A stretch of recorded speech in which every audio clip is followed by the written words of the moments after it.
मित्रांनो, प्रत्येक मुलगी एखाद्या अडचणीत असेल तर ती तिच्या जवळच्या मित्राशी नक्कीच बोलते, जर मैत्री खरी असेल तर.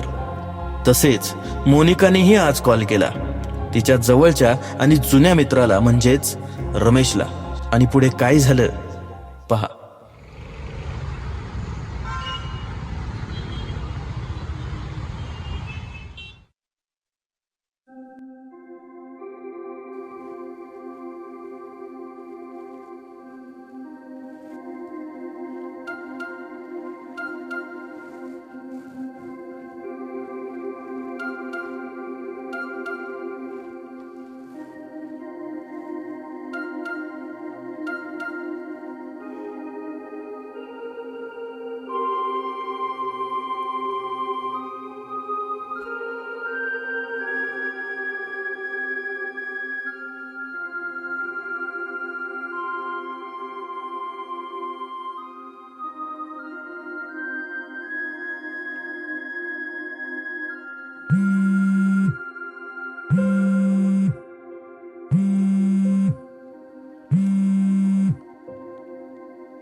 हॅलो.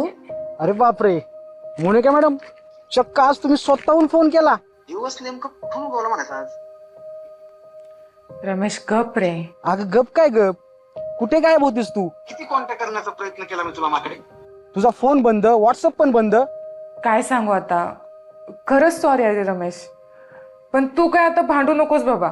अगं सॉरी काय सॉरी, मी काय भांडत नाहीये तुझ्याशी. मला खूप काही बोलायचंय. बरं ते सगळं राहू दे.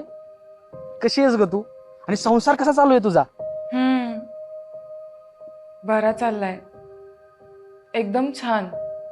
मोनिका, सगळं ठीक आहे ना? कारण की तुझ्या बोलण्यावरून तसं तर वाटत नाहीये सगळं ठीक आहे म्हणून. काय नाही रे, काय सांगायचं आता. जाऊ दे, ते सोड. तू कसं आहे ते सांग. अगं मी एकदम मजेत. तुला माहितीये, माझं लग्न झालं.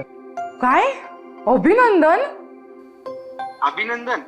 ते राहू दे तुझ्याकडेच. तू स्वतःच्या लग्नात तर बोलावलं नाहीस, आणि माझ्या लग्नासाठी मी तुला बोलवण्यासाठी कॉन्टॅक्ट करत होतो, तर तुझा फोन बंद, व्हॉट्सअप पण बंद. अगं बाई, कुठं गायब होतीस तू? जाऊ दे आता, काय बोलू. काय ग मोनिका, काय झालंय का? अगं तू सांगितलं तर कळेल ना मला. नाही, जाऊ दे, काही सांगून उपयोग नाही रे रमेश. अगं तू सांगितलं तर समजेल ना मला. आता पटकन सांग बरं काय झालंय ते. अरे असं फोनवर नाही बोलू शकत रे रमेश. जाऊ दे, ते सोड तू. मग भेटून बोलायचं का? तू सांग, कधी आणि कुठे भेटायचं? भेटून? नाही नाही, उगा आपल्याला कुणी पाहिलं तर. अरे पागल, कोण कशाला बघेल, आणि असं कोण कोणाला भेटू शकत नाही का? काय पण वेड्यासारखा विचार करते तू. तसं नाही रे रमेश, नवऱ्याची भीती वाटते खूप. त्यांना समजलं तर वाद होतील आणि पुन्हा परिस्थिती बिघडेल. असं आहे काय? बरं मग तू सांग, कुठे आणि कसं भेटायचं? हा ऐक ना, सीपी कॉलेजच्या चौकातलं ते महादेवाचं मंदिर आहे ना, तिथे मी नेहमी येत असते. तर उद्या संध्याकाळी पण मी तिथे येणार आहे, तर आपण तिथे भेटायचं का? ओके डन, भेटू मग उद्या. हा ओके, भेटू आपण. ओके ठीक आहे. आणि हो, काळजी घे बरं का. हा बरं, चल ठेवते फोन मी आता. ओके ओके ठीक आहे, ठेव.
अरे नवरा कामावर आला एवढा दमून, पाणी द्यायची पद्धत असते का नाही?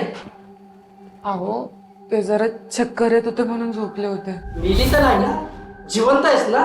दिवसभर फुकटचं गिळायचं आणि पसरून राहायचं, दुसरं काय काम आहे? अहो पण आता थोबड काय बघतीयस, दे ना पाणी. मी तरी कुणाला सांगतोय, पसर पसर.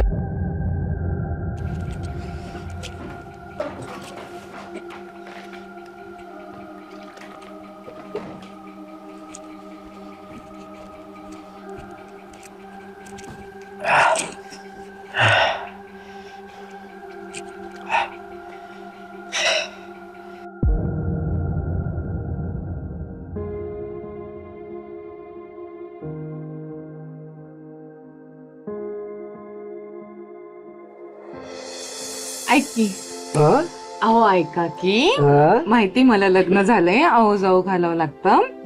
एक विचारायचं होतं. अगं विचार की. तुम्ही माझ्यावर किती प्रेम करता? प्रेम? अरे तुझ्यावर? अगं स्वतःपेक्षा जास्तच. हो ना? नवीन लग्न झाले म्हणून असं म्हणताय, काय माहिती पुढे जाऊन जीव लावताय की काय करताय. अगं मोनिका, अगं तुझी शपथ, आयुष्यात कधीच प्रेम कमी होणार नाही माझं तुझ्यावरच. हो ना? हो. बरं समजा पुढे जाऊन जर माझ्याकडून काय चूक झाली बर, तर तुम्ही माझ्यावर हात उघडणार? अगं वेडी झालीस का तू? तुझ्या आणि मी हात उचलणार? अगं तू जीव आहेस ग माझा.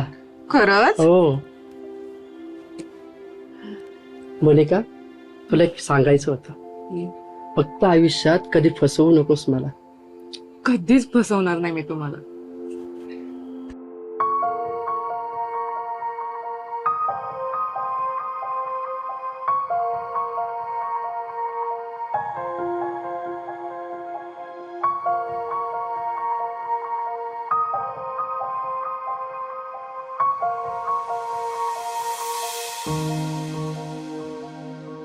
काय होतं माझं आयुष्य आणि काय झालंय आज. दिवस किती लवकर बदलतात ना. ज्याच्यावर जीवापाठ प्रेम होतं, आज त्याला माझी जरा सुद्धा कदर नाही. जनावरासारखं मारतो मला. प्रेमाने वागले तरी भांडणं आणि शांत राहिलं तरी भांडणं. काय करू या परिस्थितीत? घरचे सुद्धा साथ देत नाहीत. त्यांच्या इच्छेविरुद्ध लग्न केलं का तर तेवढं प्रेमच होतं या माणसावर. आता कुठल्या तोंडाने वडिला समोर जाऊ?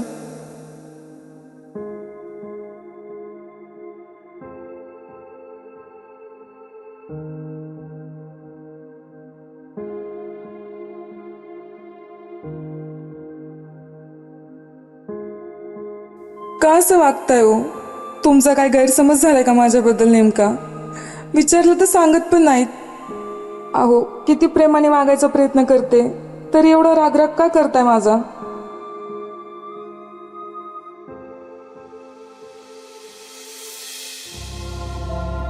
नात्यामध्ये खरं तर नवरा बायकोने एकमेकांशी भांडावं, बोलावं, रुसावं, पण अबोल होऊ नये. कारण तुमचा अबोलपणा नात्यात अजून दुरावा निर्माण करतो. मोनिका आणि प्रकाश यांच्यात पुढे काय झालं ते नक्की पहा पुढच्या भागात.